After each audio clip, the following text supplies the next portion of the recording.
Alzheimer's disease, together with other dementias, afflicts 50 million adults globally.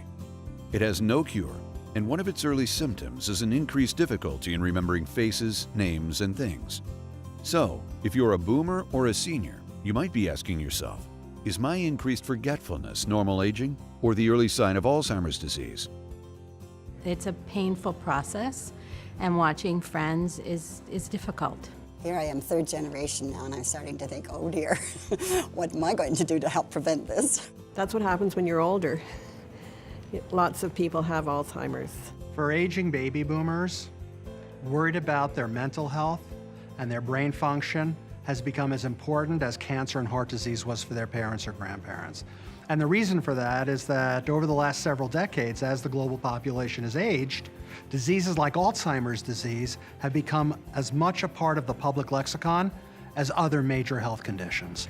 One team of healthcare professionals leading the way in the shift from treatment to prevention is Baycrest Health Sciences and their business subsidiary, Cogniciti. Inside their story lies a clearer picture of the Alzheimer's prevention revolution and the hope it brings us all. Baycrest is approaching its 100th anniversary in 2018. It's been a pioneer in the care of older people. And in recent decades, Baycrest has developed a reputation globally as one of the leading centers for research in how to keep the brain healthy as we get older and what the capacity of the brain is to be repaired once it's been injured. The new generation of brain research is so exciting.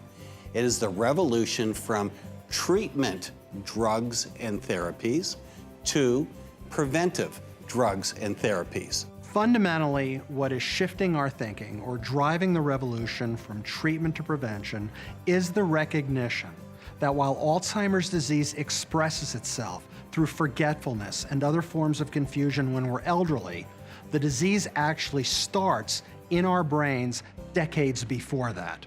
A starting point in Baycrest's prevention revolution has been the creation of an early warning assessment for brain health.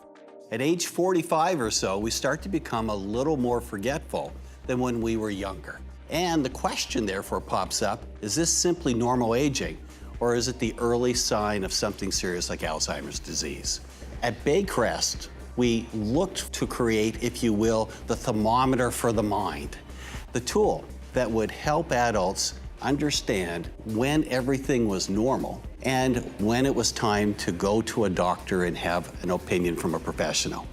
So the Cognicity test was designed to try to help keep people with a normal mind, a normal memory, out of the doctor's office to allow the second group, people who really had a clinical problem, to help get them to the front of the line sooner so they could be diagnosed and treated and have better outcomes as a result.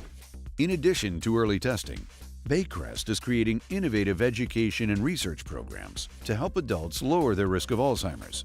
A recent study published in The Lancet summarized quite nicely what the role of lifestyle is in dementia risk. They found that 35% of dementia risk can be attributable to lifestyle options or behaviors that we have throughout our lifespan. In our midlife, the risk factors are cardiovascular and hearing loss.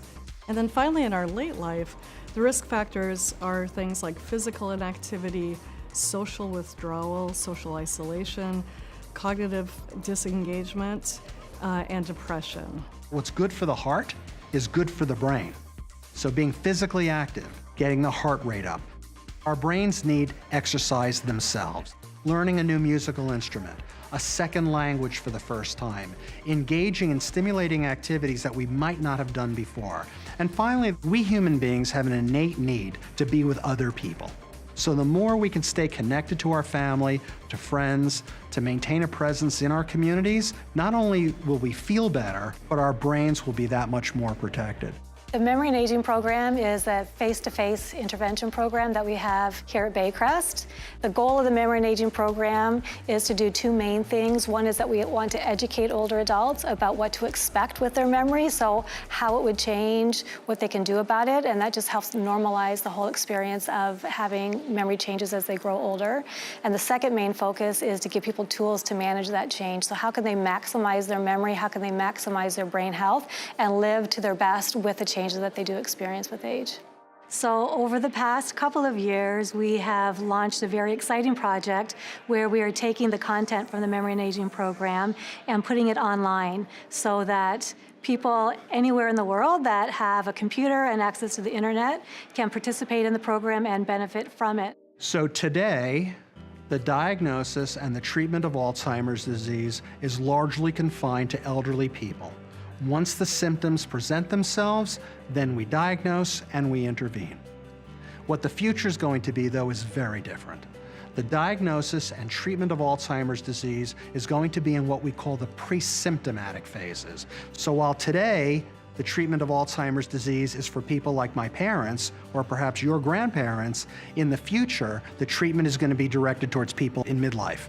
I want to fix what's happening right now with Alzheimer's for our parents' generation, my grandparents' generation, but most importantly, my generation. This disease should be wiped out by the time that I'm in my 80s, by the time that I'm even in my 70s. We shouldn't be thinking about it, because together we can solve this if we just put all the resources and tools and efforts into it today.